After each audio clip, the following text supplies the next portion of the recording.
Eh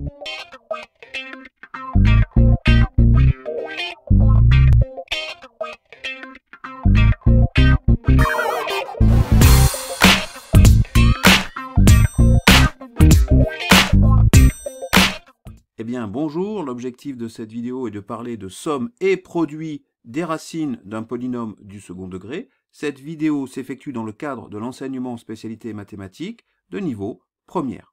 On va commencer par la propriété suivante. Soit une fonction polynôme du second degré de la forme f de x égale ax carré plus bx plus c ayant de racines distinctes. Alors, je rappelle que pour un polynôme du second degré, alors on doit avoir obligatoirement a différent de 0. A ne peut pas être nul, c'est un réel non nul. On va appeler x1 et x2 les deux racines distinctes. Alors, la somme grand S et le produit grand P de ces racines sont donnés par grand S égale moins B sur A et grand P égale C sur A. Alors, par définition, grand S est bien égal à x1 plus x2, puisque c'est la somme des racines. Et grand P, qui correspond au produit des racines, est égal à x1 multiplié par x2. Donc l'intérêt de cette propriété est de pouvoir calculer la somme ou le produit des racines à l'aide des coefficients du polynôme du second degré.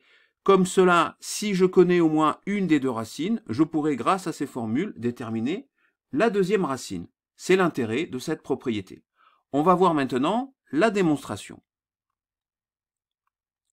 Alors, soit une fonction polynôme de la forme f de x égale ax carré plus bx plus c ayant de racines distinctes x1 et x2. Je rappelle encore une fois que pour un polynôme du second degré, a doit être différent de 0. Puisque x1 est racine de ce polynôme, on a alors f de x1 qui est égal à 0, c'est-à-dire cela traduit la définition même de ce qu'est une racine d'un polynôme. Je vais donc dans l'expression de f de x remplacer x par x1 et cela va me donner ax1 carré plus bx1 plus c égale à 0. Cette expression-là, je vais la faire passer dans le membre de droite de cette égalité et je vais me retrouver avec c égale moins ax1 carré moins bx1. Alors, f de x égale ax carré plus bx plus c, je vais remplacer c par son expression, ce qui va me donner ax carré plus bx plus, entre parenthèses, moins ax1 carré moins bx1. Je peux enlever les parenthèses et dire que au final, f de x égale ax carré plus bx moins ax1 carré moins bx1. Je vais donc rapprocher le monome ax carré et le monome ax1 carré. Je vais rapprocher le monome bx et le monome bx1. Et cela va me donner f de x égale ax carré moins ax1 carré. Je peux donc ici factoriser par a, plus bx moins bx1, je peux ici factoriser par b. Et j'ai pour expression, nouvelle expression de f de x, a fois, entre parenthèses, x carré moins x1 carré, plus b fois, entre parenthèses, x moins x1. Alors, je vais maintenant utiliser une identité remarquable célèbre, a carré moins b carré, qui est donc égal à a plus b, multiplié par a moins b. Dans notre cas, donc je vais ici appliquer l'identité remarquable, on va donc avoir x carré moins x1 carré, qui est égal donc à x plus x1, multiplié par x, entre parenthèses, x moins x1. Donc x carré moins x1 carré est égal à x plus x1 entre parenthèses multiplié par x moins x1 entre parenthèses. Cela me donne pour f de x égale a fois entre parenthèses x plus x1 multiplié entre parenthèses par x moins x1 plus b fois entre parenthèses x moins x1. On voit que l'on peut factoriser encore cette expression par x moins x1 et cela donne x moins x1 entre parenthèses multiplié par entre parenthèses a fois entre parenthèses x plus x1 plus b. J'obtiens ici la relation numéro 1. Puisque x2 est racine de ce polynôme, on a f de x2 qui est égal à 0, c'est la définition de la racine d'un polynôme. Je vais donc dans l'expression 1 remplacer x par x2 et cela va me donner x2 moins x1 entre parenthèses multiplié par, entre parenthèses, a fois, entre parenthèses, x2 plus x1 plus b. Et cette expression est égale à 0. Comme les racines sont distinctes, j'ai x2 qui est différent de x1, ce qui veut dire que ce facteur-là, automatiquement, est différent de 0. Donc, ce facteur est obligatoirement égal à 0. Et je vais me retrouver avec l'expression suivante, a fois x2 plus x1 entre parenthèses, plus b égale à 0. Et si je fais passer cette expression dans le membre de droite, cela va me donner b qui est égal à moins a multiplié par, entre parenthèses, x2 plus x1. J'obtiens ainsi ce que j'appelle la relation 2. D'après la démonstration précédente en 2, b qui est égal donc à moins a multiplié par x1 plus x2 entre parenthèses, c'est donc égal à moins a multiplié par grand S, et on arrive bien à grand S égale moins b sur a avec, je rappelle, a qui est différent de 0. Heureusement, sinon j'aurais un problème avec ma formule, car je rappelle qu'un dénominateur ne peut pas être égal à 0.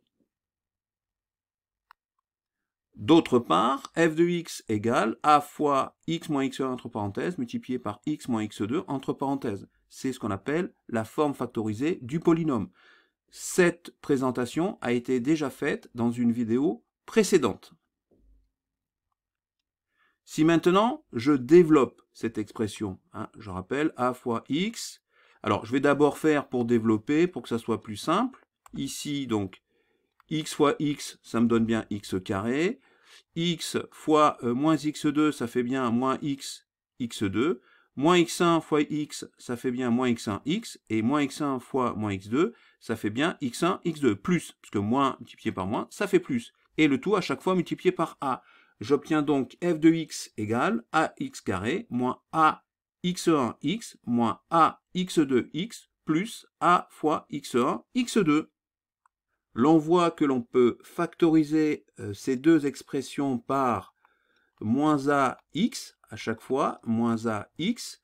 Cela va donc me donner f de x égale ax carré, moins ax, le tout, et après multiplier moins a multiplié par x, le tout multiplié par x1 plus x2 entre parenthèses, plus a fois p, puisque je rappelle qu'ici j'ai le produit des deux racines.